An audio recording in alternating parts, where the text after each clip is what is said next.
오늘 우리에게 주시는 하나님의 말씀은 창세기 32장 1절부터 21절까지의 말씀입니다. 창세기 32장 1절부터 21절까지의 말씀을 한 절씩 교독하시고 마지막 절은 다 함께 읽도록 하겠습니다. 야곱이 길을 가는데 하나님의 사자들이 그를 만난지라. 야곱이 그들을 볼 때에 이르기를 이는 하나님의 군대라 하고 그 땅의 이름을 마하나임이라 하였더라.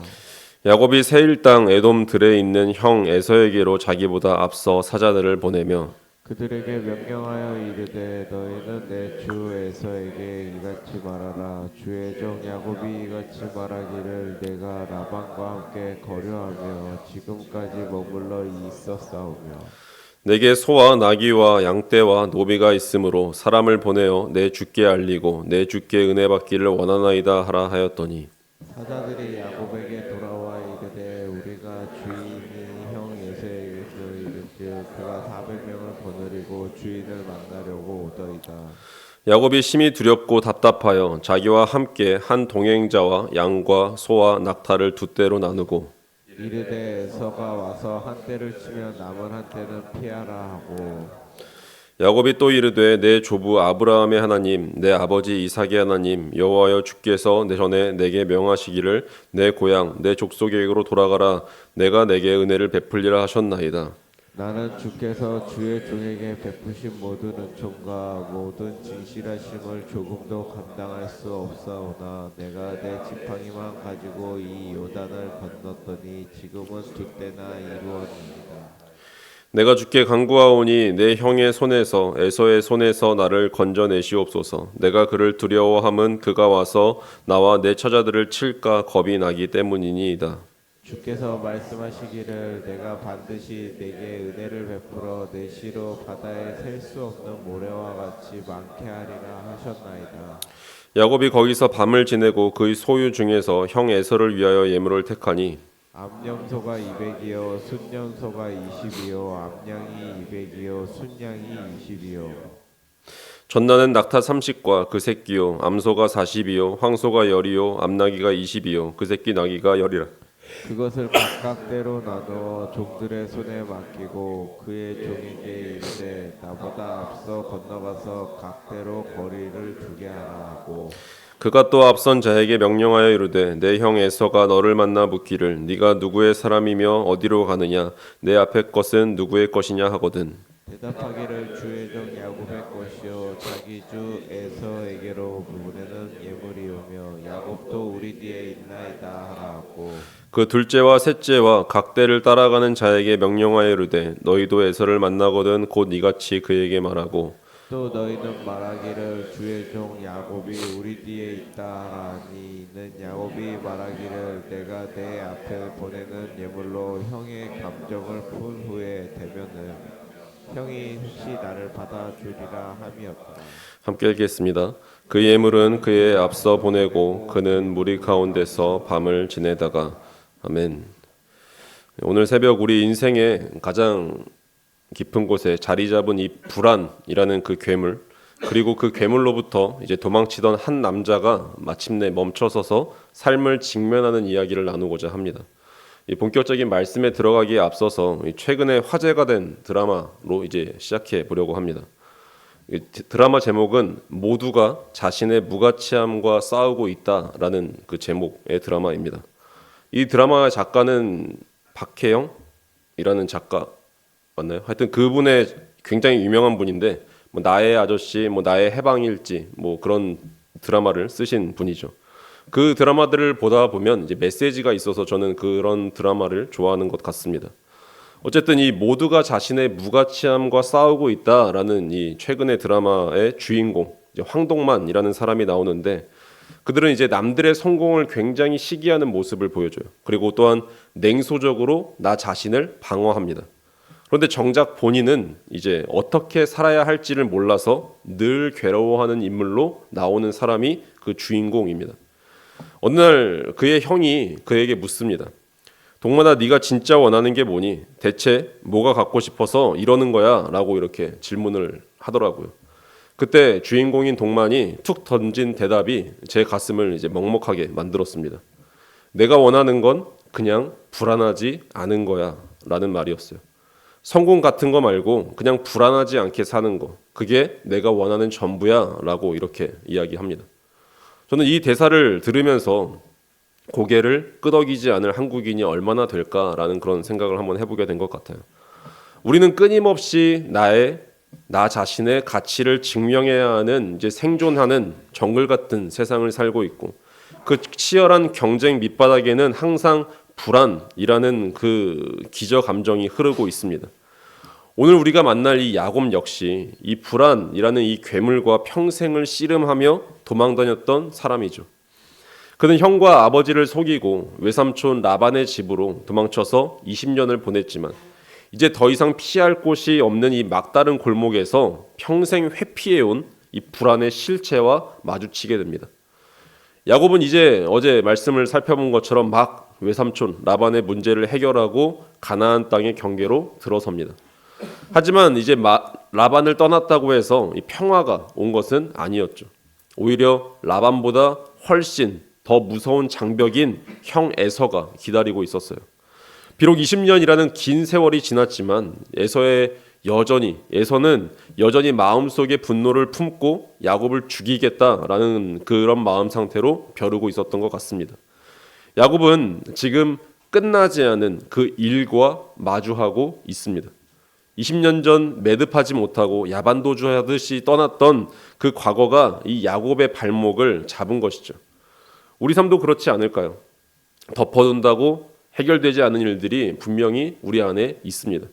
시간이 지나면 잊힐 줄 알았는데 인생의 중요한 길목마다 그 불안이 다시 살아나서 우리 앞을 가로막을 때가 있기 때문이죠. 그렇게 야곱은 더 이상 이제 도망갈 곳이 없었습니다. 뒤에는 라반이 있었고 앞에는 에서가 있는 그 상황 속에서 그는 오직 하나님만을 의지하며 하나님께서 열어주시는 그 길을 기대할 수밖에 없는 상황이 만들어졌어요. 이렇게 초조한 마음으로 이제 행진하던 야곱 일행에게 놀라운 일이 벌어집니다.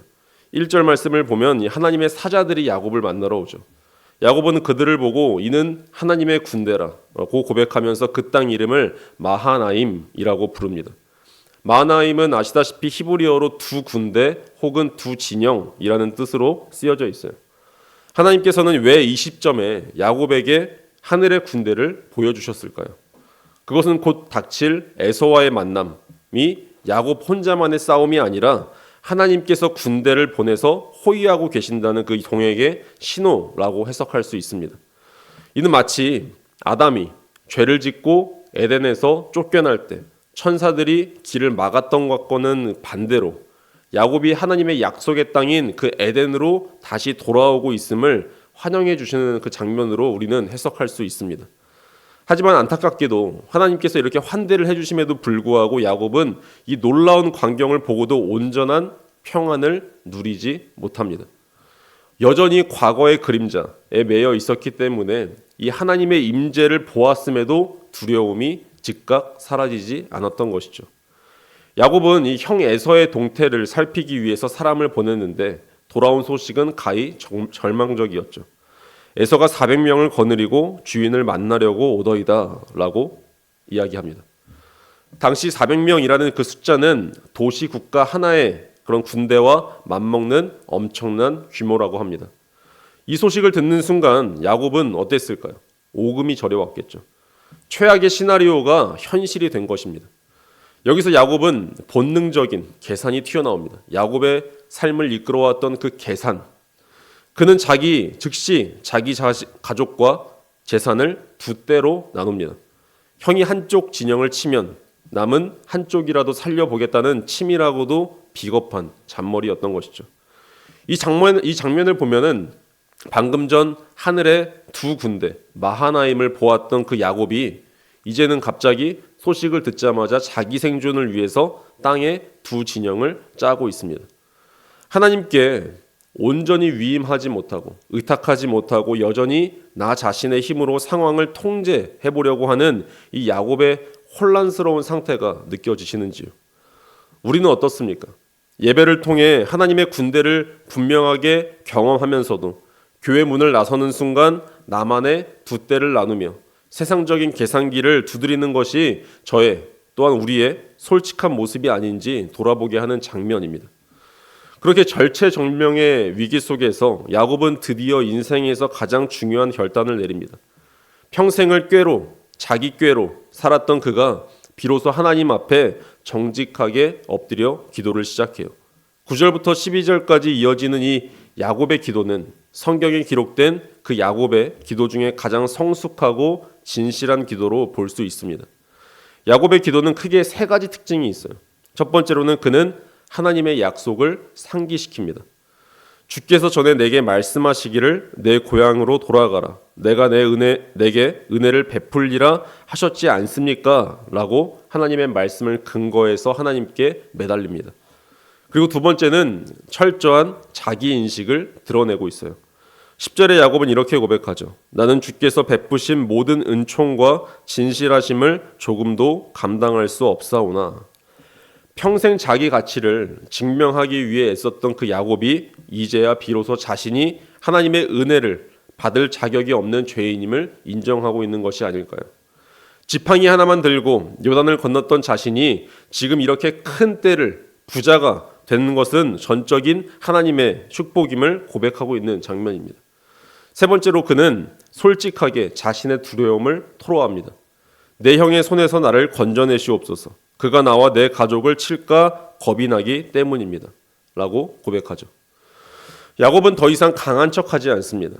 죽음의 공포 앞에 떨고 있는 자신의 연약함을 그대로 노출하면서 하나님의 구원하심을 갈망하고 있어요. 기도를 마친 야곱은 이제 하나님은 침묵하셨지만 그 침묵 속에서 야곱은 행합니다. 그는 형 에서를 위해서 무려 550마리가 넘는 대규모 예물을 준비하죠. 그리고 이 예물들을 여러 대로 나누어서 시차를 두고 보냅니다. 에서가 한 무더기의 선물을 받고 마음이 좀 풀릴만 하면 다른 선물이 나타나게 해서 형의 분노를 단계적으로 녹여버리겠다라는 그런 전략이었습니다. 야곱의 속마음은 20절에 분명히 나타나고 있습니다. 내가 내 앞에 보내는 예물로 형의 감정을 푼 후에 대면하면 이라고 야곱의 속마음이 나오죠. 여기서 감정을 푼다라는 그 히브리어의 문자적인 의미는 얼굴을 덮다라는 의미입니다. 야곱은 형의 분노한 얼굴을 마주하는 것이 죽기보다 두려웠던 것이에요. 그래서 엄청난 예물로 그 무서운 얼굴을 도배해서 가려버리고 싶었던 것입니다. 비록 여전히 떨리고 두려웠지만 야곱은 이제 더 이상 도망치지 않고 형을 향해서 나아가기 시작합니다. 하나님은 비록 벌벌 떨지언정 도망치지 않고 그 자리를 지키는 그 직면의 방향을 기뻐하시죠. 말씀을 마무리하겠습니다. 이제 모든 준비가 끝났습니다. 야곱은 예물을 앞서 보냈고 처자와 모든 소유도 요단을 건너게 했습니다. 그리고 21절은 이렇게 마무리가 됩니다. 그는 무리 가운데서 밤을 지내다가 이제 야곱은 홀로 남겨졌어요. 지독한 외로움과 공포가 엄습하는 그 밤에 야곱은 비로소 하나님과 단둘이 마주서게 됩니다. 오늘 말씀을 통해 우리는 무엇을 기억해야 할까요? 우리의 인생 위기 앞에는 항상 우리를 지키시는 하나님의 마하나임의 군대가 먼저 와 있다는 그 사실을 우리는 먼저 기억해야 합니다. 우리를 위협하는 그 현실에 400명의 군사보다 보이지 않는 그 하나님의 군대가 훨씬 더 강력하기 때문이죠. 그리고 기도는 나의 무가치함을 인정하고 하나님의 약속을 잡는 것입니다.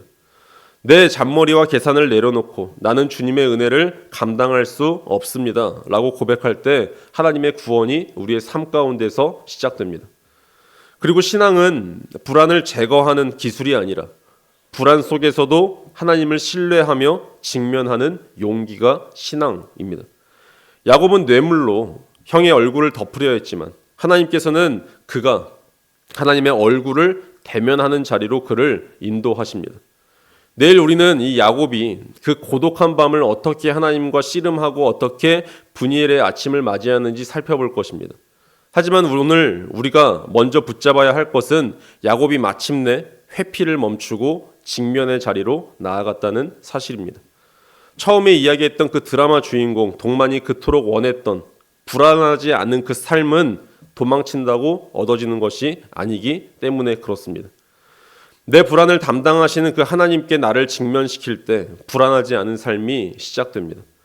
오늘 하루 내 힘으로 세상의 문제를 덮으려 하기보다 하나님 앞에 정직하게 한번 서보십시오. 그리하여 도망하던 그 인생에서 승리하는 인생으로 변화되는 그 놀라운 전환점이 오늘 저와 여러분의 삶 가운데 있기를 주님의 이름으로 간절히 축원합니다. 기도하시겠습니다.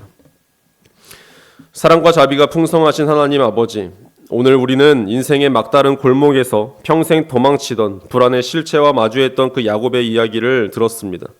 주님, 우리도 이 험한 세상을 살아가며 드라마 속 주인공처럼 그저 불안하지 않게 살고 싶다고 소리치고 싶은 심정일 때가 참 많습니다. 내 가치를 증명해야 한다는 압박감과 언제 무너질지 모른다는 두려움 때문에 하나님의 군대인 마하나임을 보았으면서도 정작 현실 앞에서는 내 잔머리로 두 떼를 나누며 계산기에 매달렸던 우리의 연약함을 고백하오니 용서하여 주시옵소서. 이 시간 야곱의 이 진실한 고백이 우리의 심령 가운데에서 터져나오기를 간절히 원합니다. 우리가 누리는 이 모든 것이 내 능력이 아닌 주님의 선물임을 인정하는 이 겸손한 항복의 자리에서 진정한 회복이 시작되게 하여 주옵소서. 우리가 회피하고 싶었던 그 에서의 400명의 군사와 같은 문제들을 이제 주님의 약속을 붙잡고 정직하게 직면하게 하여 주옵소서.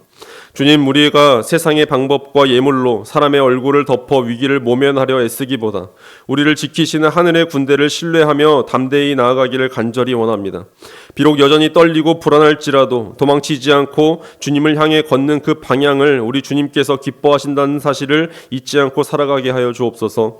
오늘 하루 우리가 마주할 모든 문제 속에서 주님의 세밀한 음성을 듣게 하시고 지독한 고독과 공포의 밤을 지나는 성도님들이 계시다면 그 곁을 마하나임의 천사들을 보내어 지켜주시옵소서. 그리하여 우리의 모든 불안이 변하여 주를 찬송하는 평강이 되게 하시고 결국 승리케 하실 주님만을 바라보는 복된 날이 되게 하여 주옵소서. 우리의 영원한 인도자 되시는 예수 그리스도의 이름으로 간절히 기도드립니다. 아멘.